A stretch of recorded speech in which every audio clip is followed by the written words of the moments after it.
हाँ, स्थल indigenous food आपको कैसा लगे, ये पहले बताइए सर। मैं त्रिपुरा के इंडिजिनियस फूड फेस्टिवल 2022 जो हमारा ट्राइबल वेलफेयर डिपार्टमेंट ने आयोजित किया है, आज मैं इंडिजिनस फूड और यहाँ पे जो कल्चरल प्रोग्राम है वो मैं देखने के लिए आया। मुझे बहुत अच्छा लगा।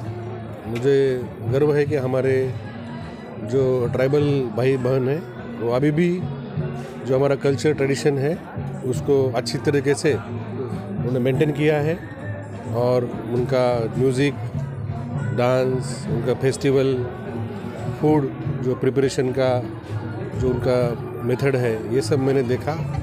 और मुझे यहाँ कल्चरल प्रोग्राम और ये फूड भी मैंने डायरेक्टर साहब के साथ बैठ के मैंने टेस्ट किया, तो मुझे बहुत अच्छा लगा और मुझे गर्व है कि इतना अच्छा प्रोग्राम यहाँ पे आयोजित किया गया।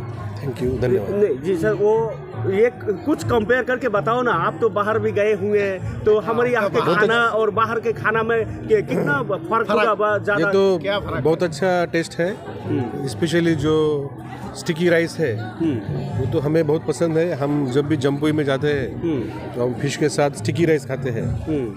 और मैं आपको बताने में खुशी होगी कि हमारी बेटी है जो पुणे में पढ़ाई करती है और यहीं पे उसका जन्म हुआ, यहीं पे बड़ी हुई है, लेकिन वो त्रिपुरा का राइस छोड़ के कोई भी राइस नहीं खाती।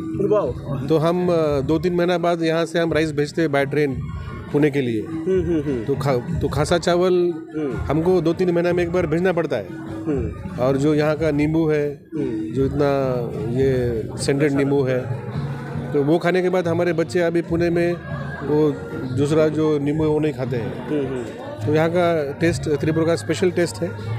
तो इसमें सभी लोग जानते हैं कि ये नेचुरल है, ऑर्गेनिक है, इसलिए बहुत अच्छा लगता है। Thank you very much. जी सर। सर 2023 इलेक्शन का पूरा तैयारी चल रहा है, और अब इलेक्शन कमीशन ऑफ इंडिया 11 तारीख को आएंगे, और वो आने के बाद यहाँ पे हमारा जो प्रिपरेशन चल रहा है उसका रिव्यू लेंगे, फिर उसके बाद डिसीजन लेंगे। ठीक है। और वो विलेज कमेटी के बारे में कुछ बताओ ना सर। वो हमारे पास नहीं है, वो तो स्टेट इलेक्शन कमीशन के पास है। स्टेट का है। ठीक है। Thank you. Okay, thank you very much. हम भाई बोलते हैं सर। हम भाई। Okay, thank you.